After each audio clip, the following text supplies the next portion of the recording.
Hi అండి. Welcome back to SS Telugu audio నవలలు. ఈరోజు మీరు వినబోయే నవల 'అగ్నిమాల'. దాసరి సుబ్రహ్మణ్యం గారు రచించారు.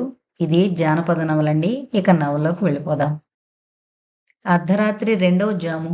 చంద్రగిరి నగర వీధుల్లో ఎక్కడా జనసంచారం లేదు. అంతా నిశ్శబ్దం.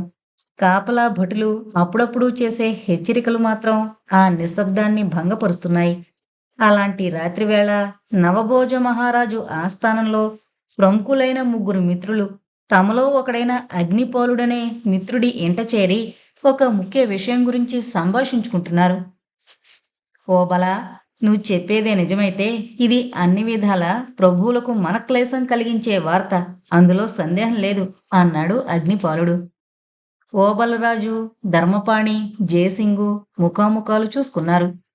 అది గమనించిన అగ్నిపాలుడు కిటికీ దగ్గరకు వెళ్ళి ఓ క్షణకాలం బయటి అంధకారం కేసి చూసి చటుక్కున వెనుతిరుగుతూ, మీరు అవజ్ఞవర్మకు పట్టనున్న దుస్థితికి సంతోషిస్తున్నారే కాని చంద్రగిరి ప్రభువులకు ఇది ఎలాంటి చిక్కు సమస్యలను తెచ్చిపెట్టగలదో ఆలోచించడం లేదు అన్నాడు. అగ్నిపాలుడి ఈ మాటలు అతడి మిత్రులు ముగ్గురులోనూ పెద్ద మార్పు కలిగించాయి. ఓబలరాజు ఆశ్చర్యపడుతూ అగ్నిపాలుడికేసి చూసి నిజమే నిజమే అంటూ తల ఊపాడు. ధర్మపాణి మౌనంగా పట్టు మెత్తపై నుంచి కిటికీ దగ్గర నిలబడున్న అగ్నిపాలుని సమీపించి, అగ్ని, నిజంగా మల్లూరు మండలాధీశుడు అంత బలవంతుడంటావా అని అడిగాడు.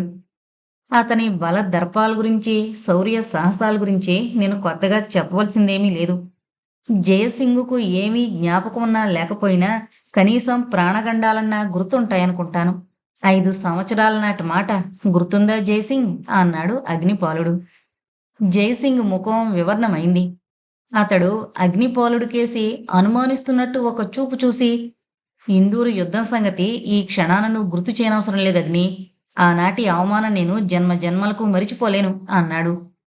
అగ్నిపాలుడు చిరునవ్వు నవ్వుతూ జయసింగ్ దగ్గరకొచ్చి అతడి భుజాన్ని ఆప్యాయంగా తడుతూ, జయ, నిన్ను అవమానపరిచేందుకు గాని నీ మనసు నొప్పించేందుకు గాని నేనా ఇందూరు యుద్ధం ప్రసక్తి తేలేదు.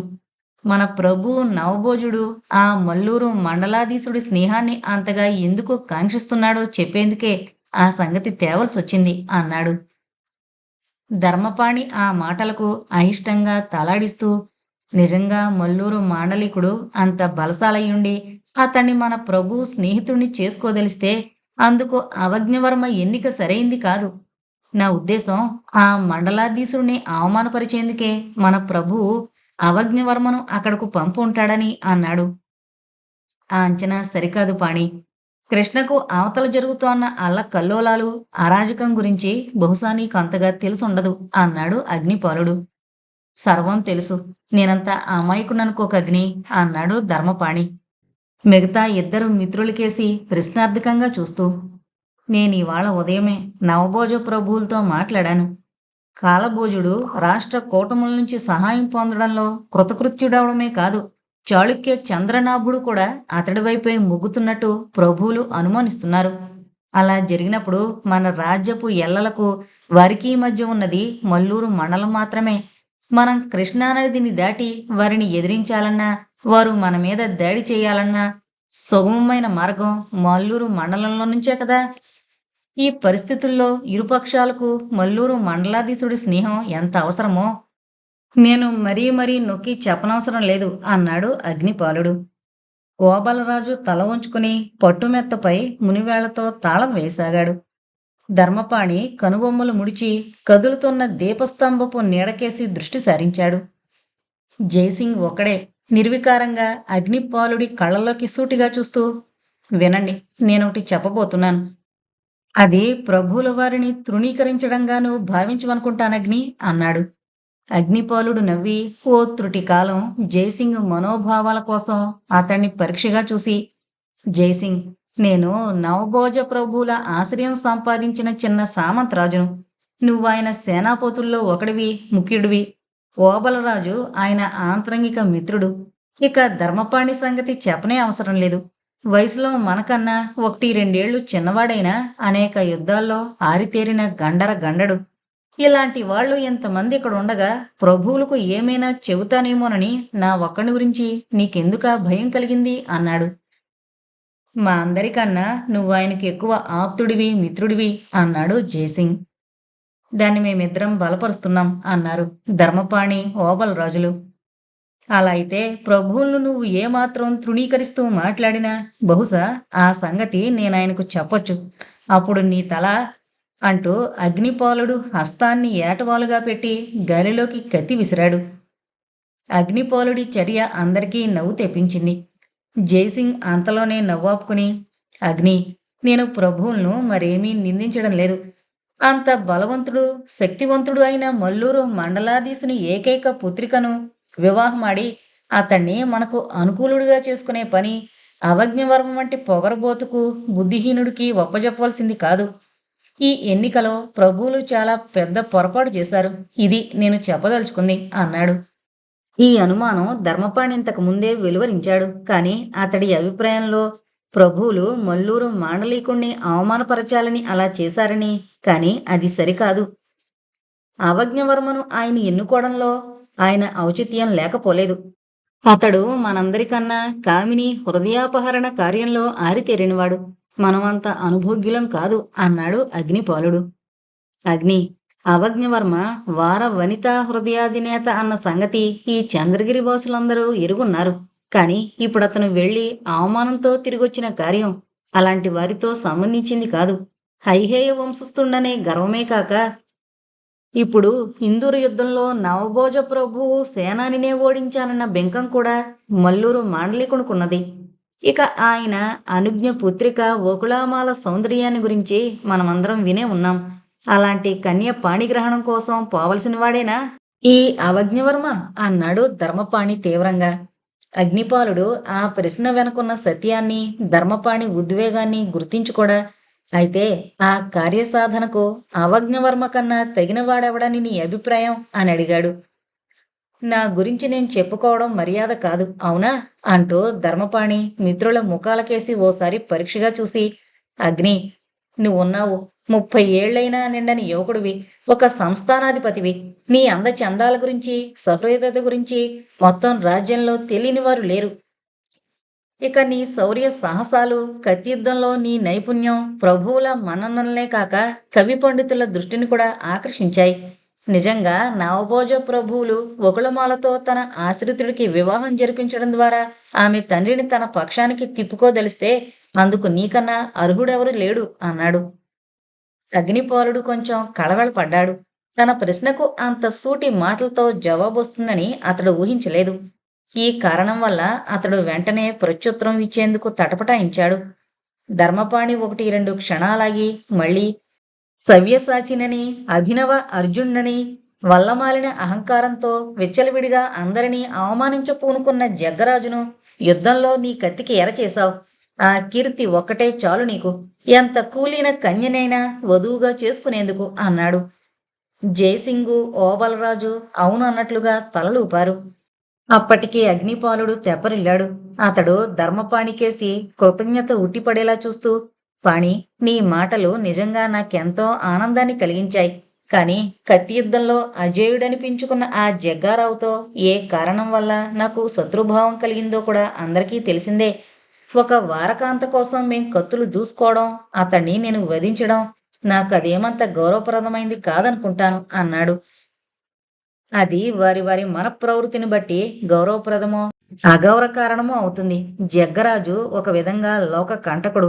కత్తిసాములో తనకున్న నైపుణ్యాన్ని ఆధారంగా చేసుకుని దాదాపు 10 సంవత్సరాల పాటు అతడు రాజ్యంలోని ప్రతి ఒక్కరిని ఏదో ఒక నెపం మీద అవమానం పాలు చేశాడు. కొందరిని హత్య చేశాడు. అటువంటి కంటకుడు నీ కత్తికి ఎరకావడం అంటే అందుకు కారణమైన తగువు ఒకానొక వారకాంత వల్లనే సంప్రాప్తమైన అది తప్పక గర్వకారణమవుతుందనే నేను భావిస్తున్నాను. ఓబలరాజు, జయసింగుడు కూడా నాతో ఏకీభవిస్తారనుకుంటాను అన్నాడు ధర్మపాణి. అటువంటి కీర్తి కోసం కావాలంటే నా సర్వస్వం అర్పిస్తాను అన్నాడు జయసింగ్. జగ్గరాజు అంతవాణ్ణి కత్తియుద్ధంలో ఓడించాననే పేరు నాకు ఎవరైనా ఇవ్వగలిగితే దానికి బదులుగా 1000 ఏళ్లు నరకవాసం చేసేందుకైనా ఒప్పుకుంటాను అన్నాడు ఓబలరాజు. అంతలో ఒక నౌకరు పత్రం ఒకటి తెచ్చి అగ్నిపాలుడికి అందించాడు. దీపం వెలుగులో దాన్ని చదివి ఆశ్చర్యంగా అందరికేసి చూసి కంఠస్వరం తగ్గించి, అవజ్ఞవర్మ అన్నాడు. ఆ పేరు వింటూనే అందరూ ద్వారం కేసి తలలు తిప్పారు. అదే సమయంలో చేరగల వేసున్న తలుపును సగం వరకు తెరిచి గతుక్కుమని అంతలోనే చిరునవ్వుతో తలుపు బార్లా తోసి అవజ్ఞవర్మ గదిలో కడుగు పెట్టాడు. స్వాగతం, సుస్వాగతం అంటూ అగ్నిపాలుడు మందహాసం చేశాడు. అవజ్ఞవర్మ ముఖం చిట్లించి, అగ్ని, వయసులో నేను మీ నలుగురి కన్నా ఓ 10 ఏళ్లు పెద్ద కావచ్చు, కానీ నేను మీ స్నేహకోటిలోని వాణ్ణే అన్నాడు. అంటే జరిగిన అవమానంలో మమ్మల్ని కూడా పాలు పంచుకోమనా నీ ఉద్దేశం అన్నాడు ఓబలరాజు తొణక్కుండా. పట్టు మెత్త మీద కూర్చుని వెనక దిండుకు అనుకోబోతున్న అవజ్ఞవర్మ చెడేలుమని వీపు మీద కొరడా దెబ్బ తిన్నవాడిలా ఎగిరిపడ్డాడు. అగ్నిపాలుడు ఓబలరాజు కేసి గుడ్లురుముతూ చూశాడు. నువ్వు దేన్ని ఉద్దేశించుంటున్నావో నాకేమీ అంతుబట్టలేదు ఓబలా అన్నాడు అవజ్ఞవర్మ వస్తున్న కోపాన్ని తొక్కిపడుతూ. ఓబలరాజు ఏదో జవాబు చెప్పబోయేంతలో అగ్నిపాలుడు విసుక్కుంటూ అతన్ని వారించి, ఇదే నా గృహం, ఇక్కడ ఉన్న ప్రతి ఒక్కరూ నాకు స్నేహితులే కాదు, అతిథులు కూడా. స్నేహితుల మధ్య కీచులాటలైతే నేను పట్టించుకోనేమో కానీ నా అతిథుల మధ్య మాత్రం అలాంటిది జరగడానికి నేను ఒప్పుకోను. ఇక ఓబలరాజునే అవమాన సంగతి, అది నిజంగా అవమానమే అయితే అది ఒక్క అవజ్ఞవర్మదే కాదు, ఈ చంద్రగిరి రాజ్యంలోని ప్రతి ఒక్కరిది. నా ఉద్దేశంలో మాత్రం అది అవమానం కాదు, దురదృష్టం. ఒక బలవంతుడైన మాండలీకుణ్ణి మన రాజ్యానికి ఆప్తుణ్ణి చేసుకోలేకపోయాం అంతే అన్నాడు. అగ్నిపాలుడి కంఠస్వరంలోని కాఠిన్యం అందరినీ చకితుల్ని చేసింది. కొద్దిసేపు ఎవరూ మాట్లాడలేకపోయారు. ఆ తర్వాత అవజ్ఞవర్మ తెప్పరిల్లినట్టు కనిపించాడు. అతడు చిరునవ్వుతో అగ్నిపాలుడికేసి ఓ క్షణకాలం చూసి, అగ్ని, వయసులో చిన్నవాడివైనా నీ లోకజ్ఞానం మెచ్చదగింది. నవభోజ ప్రభువులు వారికి నా యందున్న ప్రత్యేక ఆదరణ కారణంగా అనుకుంటాను నన్ను మల్లూరు సంస్థానానికి పంపారు. నేను అక్కడికి వెళుతున్న కారణం అప్పట్లో నాకు ప్రభువులకు తప్ప మరెవ్వరికీ తెలీదు. తన కుమార్తెను ఆకర్షించి వరింపజేసుకునేందుకు నేను వస్తున్నాననే సంగతి ముందుగా ఆ మాండలీకుడికి తెలిసినా, లేక ఆయన కుమార్తెకు తెలిసినా నే వెళ్లే కార్యం చెడడమే కాక అవమానం పాలు కావలసి వస్తుందని నాకు తెలుసు. ఈ కన్యాగ్రహణ కార్యానికి నేను అర్హుణ్ణి కాదేమో అన్న సంశయం కూడా నేను ప్రభువుల వారి దృష్టికి తెచ్చాను. కానీ రాచ కుటుంబాలతో, రాచ మర్యాదలతో నాకున్న అనుభవాన్ని పురస్కరించుకుని ఆయన నన్నే ఈ కార్యానికి నియోగించాడు. నేను విఫలుణ్ణయ్యాను అన్నాడు. ధర్మపాణి చప్పున అందుకొని, వారవనితా హృదయ చోరత్వం వేరు, రాచకన్యా హృదయ పరిగ్రహణం వేరు. ఆ మొదటి దానిలో పాండిత్యం గడించినంత మాత్రాన ఈ రెండవ దానికి అర్హుణి అనుకోవడం పెద్ద పొరపాటు అన్నాడు. అవజ్ఞవర్మ చిన్న మందహాసం చేసి ఊరుకున్నాడు. అగ్నిపాలుడు మాత్రం ధర్మపాణికేసి కోపంగా చూశాడు. కార్యం ఒమ్మైన సంగతి ఇంకా ప్రభువుల వరకు పోలేదనుకుంటాను అన్నాడు జయసింగ్. ప్రభువులతో ఈ వైఫల్యం గురించి నివేదించడం ఎలా? అది ఇప్పుడు నన్ను పీడిస్తోన్న సమస్య. వారి ఆంతరంగికుల్లో ఒకడుగా అగ్నికున్న స్థానం అందరికీ తెలిసిందే. అందుకే పనిగట్టుకుని ఇక్కడికొచ్చాను అంటూ అవజ్ఞవర్మ అగ్నిపాలుడికేసి సాభిప్రాయంగా చూశాడు. నాకేమీ అర్థం కాలేదు వర్మ అన్నాడు అగ్నిపాలుడు. ప్రభువులకు మొహం చూపేందుకు భయపడుతున్నాను అన్నాడు అవజ్ఞవర్మ. అంటే ఈ వార్త ప్రభువులకు నన్ను అందజేయమనా నీ అభిప్రాయం అని అడిగాడు అగ్నిపాలుడు. కేవలం కాదు, నీ అభిప్రాయం తెలుసుకుందామనొచ్చాను. సమయానికి ఇక్కడ అందరూ ఉండడం నా అదృష్టం, ముఖ్యంగా ఓబలరాజు అంటూ అవజ్ఞవర్మ ఓబలరాజుకేసి చూశాడు. ఒక మారుమూల పల్లెలో ఉన్న కన్యను చేపట్టేందుకు ఇంత లోకానుభవము, కళా నైపుణ్యము ఉన్న నీ వల్ల కాలేదంటే నాకు నవ్వొస్తోంది. నీ స్త్రీ జనాకర్షణ శక్తి, శృంగార సామాగ్రి ఏమైనట్టు వర్మ అన్నాడు జయసింగ్. అవజ్ఞవర్మ ఈ ఈసడింపు మాటలనేమీ గుర్తించినట్టు చిరునవ్వు నవ్వి, ఆ మల్లూరు ప్రభు ఏకైక పుత్రిక ఒకళమాలను చూసుంటే నువ్విలా మాట్లాడవు.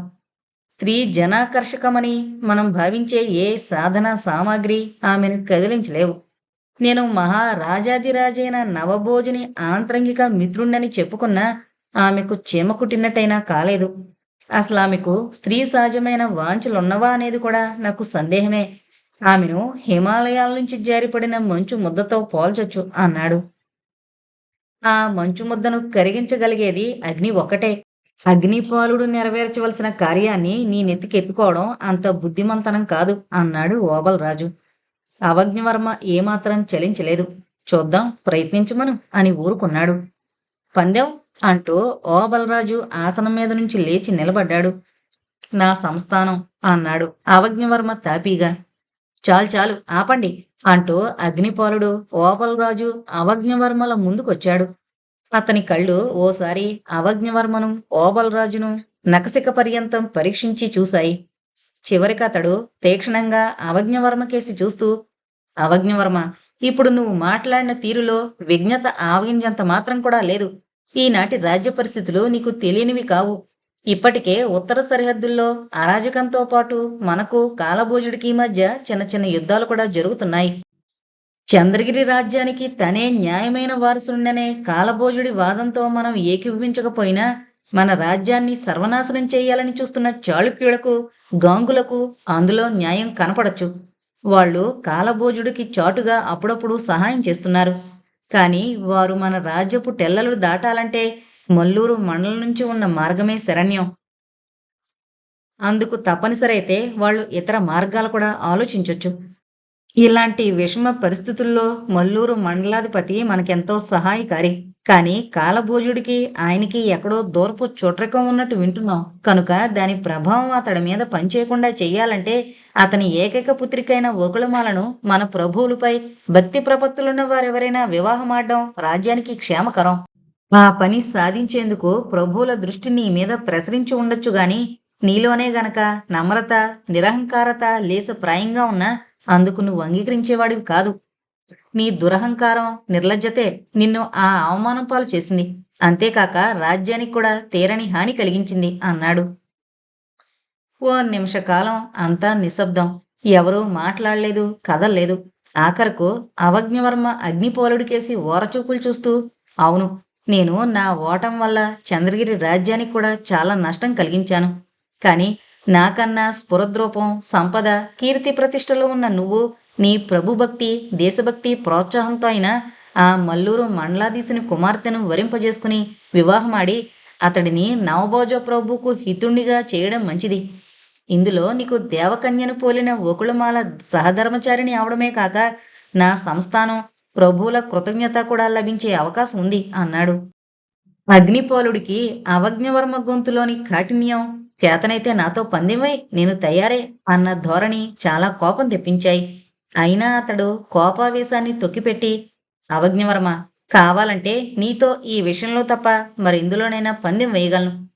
నేనెంత ఉడుకు పాల పొంగులో ఉన్నా 30 ఏళ్ల యువకుణ్ణైనా ఎంత సౌందర్యవంతురాలైన కన్యనైనా సరే ప్రేమించి వివాహం ఆడగలను. కానీ పందెం కోసం వివాహం చేసుకోలేను అన్నాడు. అందని ద్రాక్ష పళ్ళ కథ అందరికీ తెలిసిందే. నేను అవమానింపబడ్డట్టు నీ స్నేహితులంతా ఎందుకు భావిస్తున్నారో నాకు అర్థం కావడం లేదు. నేను ప్రయత్నించి సాధించలేని వయ్యారిని మరే పురుషుడైనా సరే, ఆఖరికి అగ్నిపాల సంస్థానాధిపతి అగ్నిపాలుడైనా సరే సాధించలేడు. ఆ సంగతి ప్రత్యక్షంగా ఇప్పుడు రుజువైంది అన్నాడు అవజ్ఞవర్మ. ఇది కవ్వించడం అన్నాడు అగ్నిపాలుడు.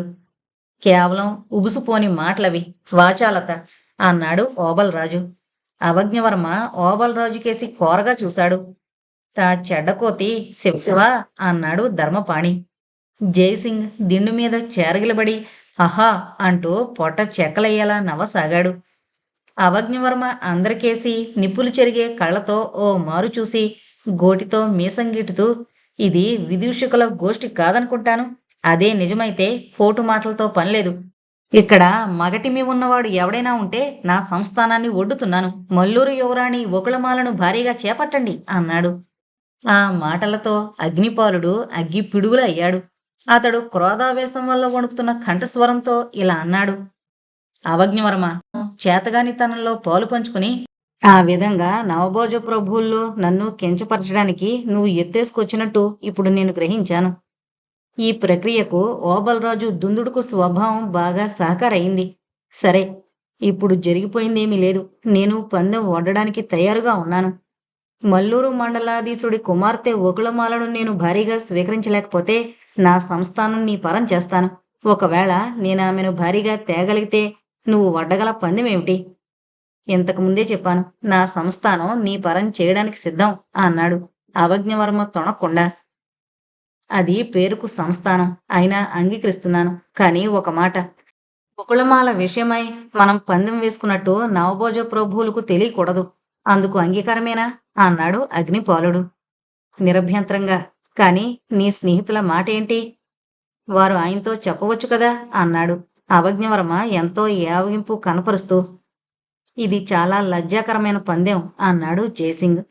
ఈ పందెం సంగతి ప్రభువులకు తెలిస్తే మీ ఇద్దరికీ దేశ బహిష్కారం తప్పదు అన్నాడు ధర్మపాణి. ఇందులో లజ్జపడవలసింది సిగ్గుపడవలసింది ఏమీ లేదు. జోదం శాస్త్ర సమ్మతం. కుక్క వెంబడే తోకలాగా జోదంతో పాటే పందెం ఉంటుంది కనుక అది శాస్త్ర సమ్మతమేనన్నమాట. పంచమ వేదాన్ని మనకు ప్రసాదించింది పందెం కాదా? పైగా అంతటితో ఆపు ఓబలా అంటూ అగ్నిపాలుడు ఓబలరాజు కేసి కన్నెర చేశాడు. ఓబలరాజు మాట మధ్యలోనే ఆగిపోయాడు. తర్వాత అగ్నిపాలుడు అవజ్ఞవర్మ కేసి తిరిగి, సరే పందెం నిశ్చయమైంది, దానికి సంబంధించిన నియమ నిబంధనలు రాసుకుందామా అన్నాడు. ఓ నిరాపేక్షణగా అంటూ అనుజ్ఞవర్మ చిరునవ్వు నవ్వాడు. ఆ వెంటనే నౌకరొకడు కలము కాగితాలు తెచ్చి అక్కడ పెట్టాడు. ఓబలరాజు క్షణాల మీద ఆ పందెం సంగతి, అందులో ఒడ్డిన ఆస్తి పోస్తుల సంగతి రాసి అగ్నిపాలుడు అవజ్ఞవర్మ చేవ్రాళ్లు చేసిన తర్వాత ఆ కాగితాలను పరస్పరము మార్పిడి చేసి ఒకటి అవజ్ఞవర్మకు రెండవ దాన్ని అగ్నిపాలుడికి ఇచ్చాడు.